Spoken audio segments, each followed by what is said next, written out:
Bener nggak lu pernah ngehamilin orang? Maksud lo apa? Enggak. Jangan kayak gitu. What's up guys, jumpa lagi di channel Muhammad Sigit Real. Nah, jadi ini kita mau bikin podcast bareng Harisdil HD. Nah, dia ini adalah salah satu influencer asal Kalimantan Selatan yang berhasil sukses dengan konten dan usaha parfum dan e-commerce-nya di Shopee. Nah, kita mau ulik nanti apa saja proses-proses perjuangannya dari awal hingga sebisa sesukses ini agar bisa jadi bahan buat bahan ini kita perkenalkan Penyemangat kali. oh ya penyemangat kita sebagai penyemangat kita. Oke, perkenalkan dulu Harisdil. Oke guys, kenalin aku Harisdil. Aku sering buat konten di sosmed kayak YouTube, Instagram, dan lain-lainnya. Jadi ini perdana dadakan banget nih Sigit. Nah, Kayak nanya-nanya ke aku katanya. Padahal aku belum apa-apa, masih jauh lagi. Tapi nggak apa-apa lah, buat sharing kan. benar. Maksudnya di sini tuh tujuan kita buat penyemangat buat yang lain karena terkadang kita ini juga butuh semangat dari orang yang pernah menjalani suatu. Nah, kami kebetulan sama Harisdil itu prosesnya Kalimantan sama ya? sama. Kami prosesnya juga bareng meskipun kami waktu itu berbeda provinsi dan beda kota. Aku di Kalimantan, dia di Jogja. Kami itu proses bareng. Barang, tapi manage uangnya Manage uang kita agak loss dikit ya. agak lu sedikit ya. Aku yang paling loss banget untuk memanage uang tuh parah banget. Kalau saja aku bisa memanage uangku dengan baik pada saat itu, ya udah enggak. Ya banyak lah yang udah kita ini. Iya. Tapi Jadi dulu aku situ awal-awal mula kerja sama awal-awal itu. Jadi aku kerja samanya bareng dia. ya benar. Kita kerja sama endorse sama dia, Ya. beberapa brand juga, termasuk brand besar juga. Dan alhamdulillah waktu itu kita bisa menyentuh angka ratusan juta Iya, sampai bisa nyampe miliaran. iya Perputaran uangnya dalam perputaran satu uang bulan. dalam 1 bulan. Sampai pada saat itu aku pernah ke bank untuk cetak Iya, rekening iya. koran Ada lu segini cerita ya, benar, sampai orang bank itu kaget, orang BCA. Ya tapi itulah hidup, kadang kita di atas, kadang di bawah. Bacot. Tinggal cara kita aja 5 minus uang dengan baik. Yang penting Oke, berusaha. benar. Oke, Harisdil. Iya. Aku mau tanya nih pertama nih. Lu ke Jogja itu di tahun berapa sih? Tahun 2020. 2020. Nah, Iya. awal-awal lu di Jogja itu sempat bertahan berapa lama? Sebelum ke Jakarta kan? Sebelum ke Jakarta. Oh, bertahan 6 bulan kalau nggak salah. 1 tahun. 1 tahun. Lu ngapain aja waktu itu di Di sini? Jogja. Wah, lika-likunya banyak banget tuh. Awal mulanya bisa nggak Awal proses mula aku jadi pengen ke Jogja itu rencana pengen bisnis. mau bisnis gitu ya? Iya, jadi aku itu suka bisnis, cuma aku ada ngebangun di Kalimantan bisnis, cuma bisnisnya itu bangkrut. Oh, bangkrut. Jadi jualan pentol aku di Kalimantan, Oh. dapat modal, lari ke Jogja, lari ke Jogja ini pengen bisnis, Oh, jadi dia guys pengennya gitu. pernah bisnis jualan pentol di Kalimantan, terus Enggak, bisnis sebelumnya, Oh, sebelumnya. bangkrut, jadi jualan pentol buat nyari bangkrut modal. buat cari modal buat ke Jogja gitu ya? Iya. Sampai Jogja, apakah sesuai dengan ekspektasi atau enggak? Nggak sesuai ekspektasi. Awalnya sesuai ekspektasi, yang aku harapin gini, aku ada modal, aku berangkat sendirian, pengen cari relasi bisnis karena aku udah punya modal. Tahu-taunya pas mau ke Jogja ada temanku mau ikut, ya udah pengen jadi partner bareng Oh, teman itu dari Kalimantan atau? dari Kalimantan. Jadi ada 3 orang. Oh, 3 orang, tapi Dia nggak punya modal buat berangkat ke Jogja, aku biayain pakai uang modal aku itu. oh, kamu biayain pada saat itu? Iya, pas aku biayain ternyata dia nggak kerja di sini, uang aku habis, dia nggak bisa ngebalikin, dia balik ke sana, aku tinggal sendirian. Mau nggak mau aku mengadu nasib di Jogja. Oh, jadi Barengan. aku baru tahu nih guys bahwa ada dia berangkat dari Jogja tuh punya kawan sebenarnya, partner dia yang ternyata temannya itu kayak mengkhianati lah, udah hilang. Iya. Tapi kita tidak usah sebutkan di mana-mana. Dan cerita ini tuh tidak pernah diulik dia di channel manapun. Ini Belum pernah perdana aku ceritain. di channel aku. Memang sebelumnya aku udah pernah minta ini hidup dia kok sekeren itu gitu loh. Pas banget nih, nggak ada yang ngulik-ngulik nih baru di channel ini nih. Di berita lain belum ada juga. Dan juga Mungkin abis ini bisa ada berita kayaknya. benar mudah-mudahan. Nah, uang aku itu habis, bingung gimana nih buat makan nih.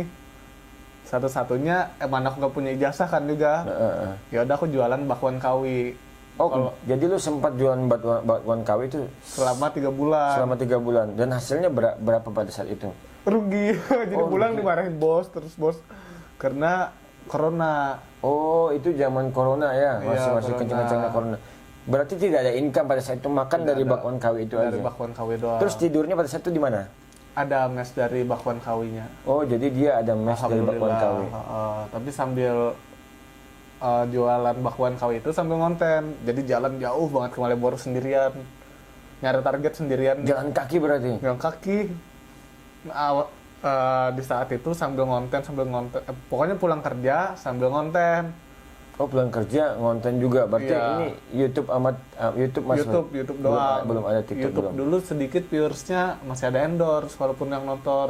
Paham kalau zaman dulu itu agak enak. Jadi aku barengan dulu bangun YouTube sama si Sigit. Pokoknya. Benar.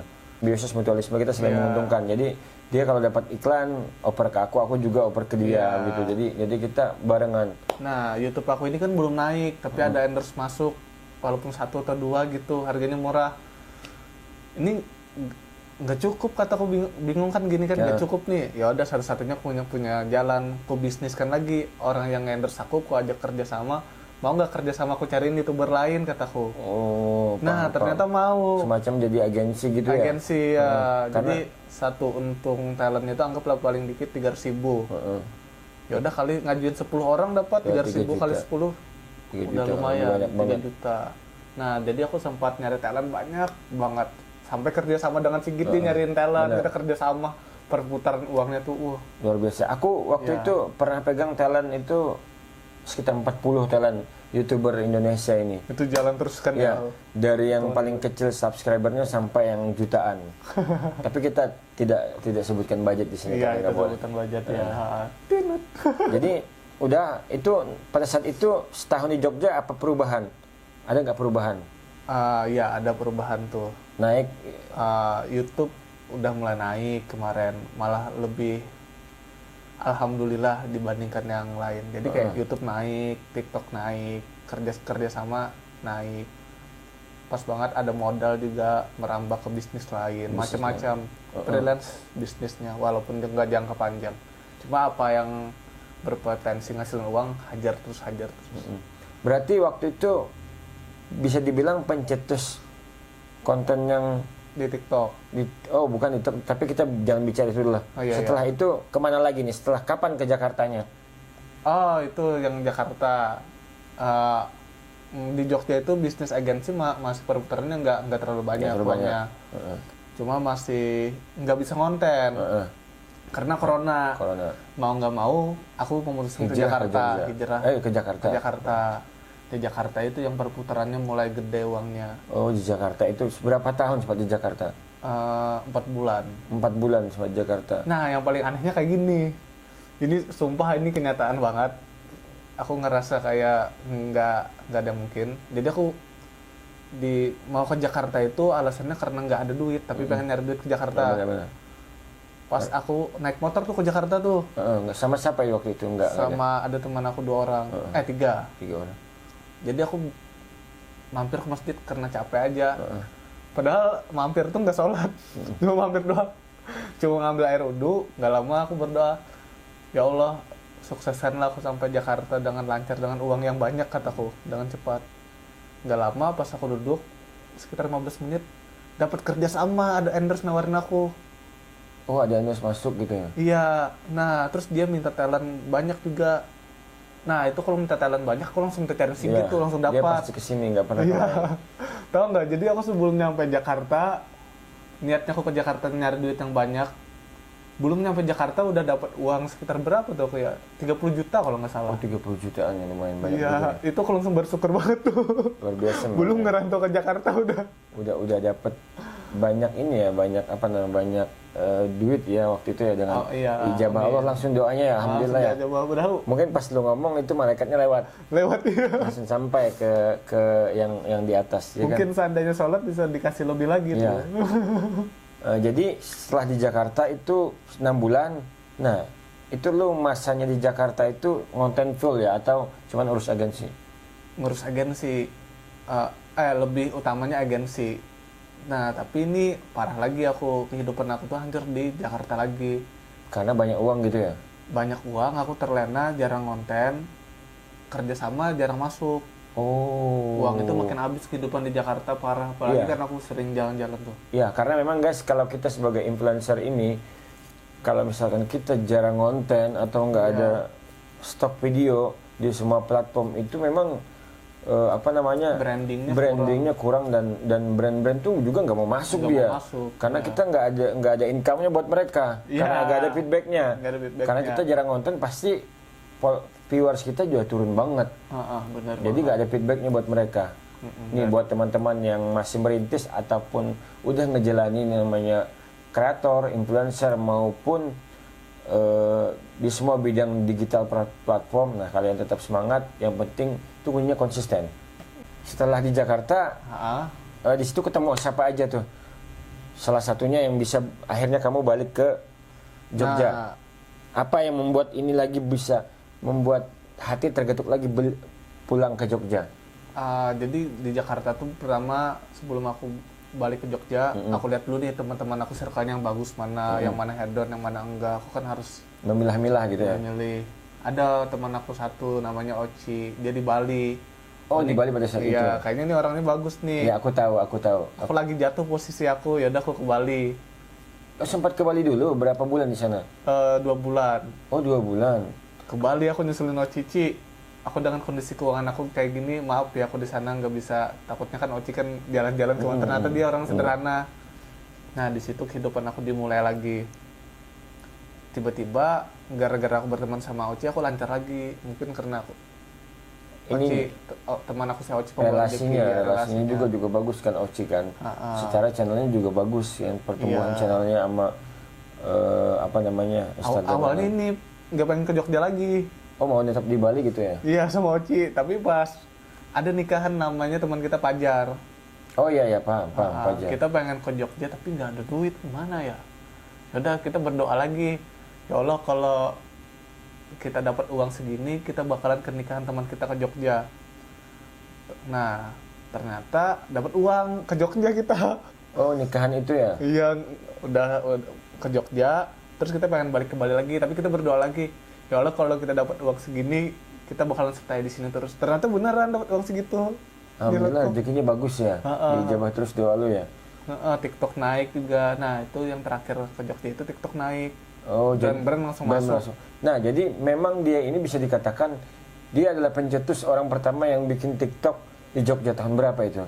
Tahun berapa ya lupa. 2021 kalau nggak salah. Pokoknya kalau di Malioboro dulu itu cuma YouTube dulu. Ya YouTube, rata-rata YouTuber banyak banget. Ya. Kayak Hans, Bram, Lukika dan lain-lain yang nggak bisa kita sebutkan satu-satu. Nah jadi TikTok nggak ada yang mulai dulu, jadi aku aja dulu iseng. Berarti lu sama Oci yang duluan ya TikTok? Karena memang pada saat itu gue juga anti banget yang namanya platform TikTok itu, sumpah. Karena kan di TikTok itu kita lihatnya kan dulu kayak joget-joget doang, aku benci banget. Tapi seiring berjalannya waktu, aku juga ngerasa kita tuh butuh aplikasi itu karena untuk menunjang karir dan mengikuti tren juga kan. Ya nggak kelamaan gue juga pada saat itu pertama kali juga iseng-iseng kan, iseng-iseng download namanya TikTok, padahal gue benci banget. Nah, gue kan bikin prank pocong pada saat itu. Nah kalian pasti tahu deh, zaman-zaman itu 2022 konten gue tuh lumayan naik banget, viewersnya juga jutaan pada saat itu. Iya, aku lihat. Pocong. Gue pertama sekali upload TikTok itu di dalam satu jam, gue agak tahu tuh namanya FYP. Nontonnya 40M ya? Bukan, 1 juta dulu yang nonton. 1 juta. Gue lihat ini apaan sih? Nah, tiba-tiba pada saat itu dalam jangka yang cepat banget, pada saat itu gue dapat follower 13.000. Nah, kayaknya ini agak bagus nih. Nah, habis itu kan kita kok sering kontak-kontak kan, gue tanya, kata lu upload aja di TikTok. Nah, sampai pada akhirnya gue upload terus tuh. Pada saat itu enak banget tuh kalau di TikTok gue setiap upload mau jam berapapun, kadang jam 11 12 malam itu pasti FYP punya gue sampai ada yang 30M. Tapi Gue dulu nggak ngerti, maksudnya endorse di TikTok itu nggak dapat jalannya. Ada sih beberapa, cuman nggak terlalu banyak. Maksudnya angkanya juga sangat kecil kan. Beda dengan kalian. Kalian tuh bisa nyentuh dulu pada saat itu pernah dapat berapa paling gede dari endorse TikTok? paling gede berapa ya? Mungkin karena gede karena kontrak guys. Jadi kayak 50 juta, 70 juta kontrak gitu kadang. Gua nggak dapet. Gua dapat brand-brand minuman gitu aja, tapi nggak ada uangnya, dikasih doang. Karena mungkin circle ama mungkin konten gue juga pada saat itu agak susah dimasukin orang karena pocong kan. Iya, pocong. Jadi apa namanya? Endorse-nya bingung ngapain. Paling kain pocong gitu. Iya, agak susah juga, agak ekstrim banget kan. Jadi memang wajar lah memang kalau nggak ada ini. Nah, jadi setelah itu dia mencetus TikTok sama Oci di Jogja. Iya. Setelah itu menjamurlah TikTok dan beberapa kreator lainnya juga dari seluruh penjuru itu merapat ke Jogja karena memang Jogja itu memang tempat yang paling aman, nyaman dan tentram guys. Tentram kalau kita semuanya serba murah dan orang-orangnya juga baik di sini. Nah, terus kita dapat target juga enak banget dan gue merasakan itu. Gue baru 6 bulan di Jogja, gue merasakan banget. Beda banget dengan tempat kita sendiri Kalimantan. Itu susah banget kalau misalkan nih guys, kita bukan merendahkan asal kota kita sendiri, tapi lu mungkin lu dan teman-teman mungkin ngerasain gimana susahnya kalau kita bikin konten kayak gombal atau yang berhubungan dengan wanita atau publik. Itu susah banget di Kalimantan, sumpah. Itu nggak tahu gue kenapa. Kota paling romantis itu Malioboro, Jogja. Iya, benar. Gue ketika nyampe sini, pikiran gue tuh langsung kebuka untuk buat konten. Nah, jadi tiba-tiba gue rubah konten juga, ikutin mereka, ikutin tren. Karena pocong jadi kebaper ya. Iya, karena memang pada saat itu lu pernah kontak gue kan 2021, dia ajak gue guys ke Jogja. Tapi gue pada saat itu masih ego mempertahankan konten gue. Sedangkan konten gue di 2023 tuh udah mati total karena gue tidak konsisten di YouTube pada saat itu. Ada bisnis lain yang gue kerjain. Efeknya ya ke YouTube sama Instagram dan lain-lain. Ya udah parah banget pada saat itu. Jadi setelah itu berapa tahun di Jogja lo bisa membangun bisnis parfum, agensi kan udah lama nih. Parfum dan e-commerce ya yang dikelola oleh kakak lo sendiri sekarang ya. Iya, itu sekarang kakakku yang ngejalanin itu e-commerce. Itu apa namanya? Sempat diremehkan juga, Banjarmasin Happy berapa gitu lupa. Banjarmasin Happy Shop kalau nggak salah ya. Kalian bisa cek aja di sana berbagai macam apa aja ada di sana dengan harga yang sangat murah dia jual. Omsetnya pun lumayan gede guys. Itu omsetnya bisa sampai ratusan juta ya per bulannya. Luar biasa perputaran uang di sana. Jadi dulu itu dihina orang juga karena harga jualnya kan cuma Rp500, Rp300. Nggak mungkin kaya kata orang dari hasil itu. Nggak mungkin untung banyak. Tapi lu konsepnya itu Cina ya. Cina itu kan Rp50, Rp100, tapi dia kali banyak. Beda sama kita. Kadang kita ini lebih mementingkan gengsi guys. Akhirnya kita nggak dapat untung. Beda sama orang Cina itu luar biasa juga. Kita nggak membedakannya. Tapi sorry nih disclaimer kalau misalkan gua ada salah kata, ini hanya sebagai motivasi aja sih. Kenapa kadang di hadis pun jelas ya. Tuntutlah ilmu sampai ke negeri Cina. Iya, benar. Karena memang orang Cina tuh pengelolaan uangnya bagus banget dia. Dia dari lahir udah diajarin. Iya, diajarin. Ama dia nggak mandang uang itu banyak atau sedikitnya, tapi dia dikali banyak gitu loh. Kali banyak. Makanya bisa numpuk, ibaratnya numpuk dikit-dikit lama-lama kan jadi bukit tuh. Nah, setelah itu dulu apa brand parfum yang pertama yang mana ya? Yang ada nggak? Kayaknya ada sih. Oh, ini kotaknya doang ini. Ini pertama aku launchingin. Nah guys, dia tuh punya brand parfum namanya HD Luret. Itu baunya tuh enak banget. Waktu itu gue ingat pertama dia launching, ini gue dikirimin nih secara gratis sama dia. Ini enak banget dan sampai sekarang masih berjalan nih guys. Itu tau nggak? Jadi pertama kali aku buat parfum ini, aku takut banget gagal. Takut gagal juga. Jadi aku mesannya tuh sedikit. Mesannya 100 pieces kalau nggak salah. Nah, pas aku launchingin di awal, setelah seminggu, itu dalam 1 hari laku 1000 pieces. Jadi aku bingung. Ini barangnya cuma 100 pieces, gimana ini? Jadi itu tekniknya gimana kemarin pas laku 1000 itu? Jadi aku jual 100 pieces saja, sisanya tuh kena pelanggaran akunnya. Oh, kalau kena pelanggaran Ngulang lagi. Jadi kena pelanggaran berapa kali? oh, di Shopee itu ya? Iya, Shopee, TikTok. Aduh, kapok aku. Jadi kalau emang benar-benar matang udah harus siapin juga semuanya persiapan. Persiapannya. Jadi nggak ada persiapan semua, cuma mesin 100 pieces, mana barangnya jauh lagi. Karena kita nggak tahu guys, namanya rezeki kan tiba-tiba ada orang yang order banyak banget ya kan, nggak tahu tuh. Tapi ini lagi di e-commerce lagi nggak ada sih, cuma banyak produk palsu. Sekarang kan lagi aku tutup karena ini lagi pengurusan BPOM sama PT-nya. Iya, Doain cepat buka ya. sama dia ada kesempatan. Lu berarti dikategorikan laku atau nggak laku nih? Aduh, nggak berani jawab aku. Karena memang gua nggak, Tapi teman ceweknya banyak. teman ceweknya banyak, tapi gua nggak pernah lihat lu jalan sama cewek gitu loh. Dan sama cewek. Iya, jarang banget. Karena itu privat. Oh, privat, lu jarang juga posting masalah cewek kan? Nah, justru itu kalau aku posting foto cewek, aku berdua sama dia, dikira aku pacaran sama dia, cewek lain kabur. Oh, gitu ya.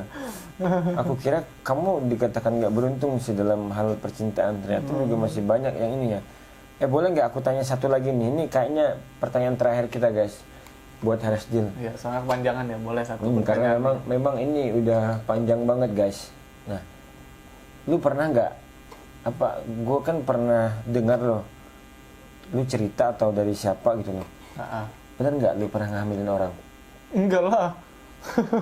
Serius? Pacaran aja nggak pernah aku. Katanya aku nggak percaya sih sama lu. Kamu tuh kayak ada yang kamu sembunyiin.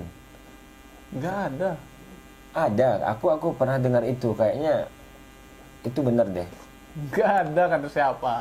Pokoknya Dikira netizen bener lagi nih. ya, ini lagi kita rekam nih guys. Kita ini ya buka-bukaan hari ini guys. Nggak ada beneran, nggak ada. Nggak ada aku. Kayaknya aku nggak percaya deh. Nggak ngerokok, nggak minum, Tapi apalagi ngehamilin. Iya, dia nggak minum, nggak ini, tapi dia main cewek guys. Enggak, astaga. Kamu katanya suka ke clubbing gitu ya? Iya, dulu. Maksudnya tapi Tapi nggak macam-macam. tapi kayaknya benar sih cerita itu ya. Lu Kata siapa? lu pokoknya pernah ngambil anak orang gitu. Soalnya aku pernah cerita orangnya gitu loh, dari siapa gitu loh maksudnya. Enggak, ini orangnya siapa dulu. Enggak, aku Soalnya dikira netizen nanti bener loh. Enggak, aku nggak mau sebutin karena ini kan Soalnya aib kalau orang. nggak disebutin dikira netizen aku benar. Kalau emang aku ngehamilin sama siapa? Enggak, lu jujur aja deh sama gue. Soalnya kita nggak pernah ada yang ditutupi soalnya di sini. Apa yang ditutupin nih? Netizen ngiranya bener loh. Enggak, gue jauh-jauh loh datang ke sini. Gue mau ngulik itu sebenarnya. Enggak, ini beneran nggak ada ya guys. Aku nggak pernah ngehamilin cewek. Apalagi, aduh, Kalian kira-kira percaya gak kalau lihat dari matanya guys? ini ngejebak ya. Enggak juga sih ngejebak, tapi ini Enggak, dia jatuhnya udah nggak enak, nggak ada bukti, nggak ada apa, tiba-tiba aku dituduh ngehamilin cewek. Gimana ceritanya? enggak, tapi kan ada beberapa bukti lah yang bisa ini. Apa perlu kita ini buktinya? Apa? Nggak ada. Tapi nggak enak juga sih kalau misalkan kita buka ininya. Netizen udah salah paham semua loh di sini loh. Enggak, aku enggak juga menggiring Enggak, opini ke ini sana, aku tapi udah nggak enak loh kalau kayak gini jatuhnya kayak memojokkan aku. bukan, lu nggak boleh emosi dong. Kita ini kan Enggak, podcast ini nih. netizen ngira aku benar. Aku nggak ada kayak gini. Enggak, kita kan di sini kan Ini bukan podcast, ini penjebakan. bukan ngejebak. Gua nggak pernah ngejebak, tapi ini podcast yang memang Kalau misalkan iya aku bilang iya, kalau enggak. Kalau ini enggak. iya memang gua jatuhnya aku lu nggak boleh marah. ya iyalah aku marah lah. Aku disaksiin orang banyak dikira aku beneran. Iya, karena Jelek dong image aku di sini. nggak boleh kayak gitu. Ini kita harus terbuka semuanya biar orang tuh Nggak ada tahu gitu terbuka. loh. Ini adalah bagian klarifikasi. Wah, lu jangan malah kayak gitu dong, nggak boleh nyolot. Enggak, aku kesal loh kayak gini loh. Gini. Enggak, santai aja lah, maksudnya santai. Kita kan Enggak, cobain. maksud lo apa? Maksud lo apa? Jaga itu. Nggak boleh. Lu nggak asik, Bil. Lu yang nggak asik, fitnah. Netizen ngiranya benar kalau emang ini jangan gitulah. Udahlah, tutup kameranya, matiin aja. Oh, Udah, jangan matiin. kayak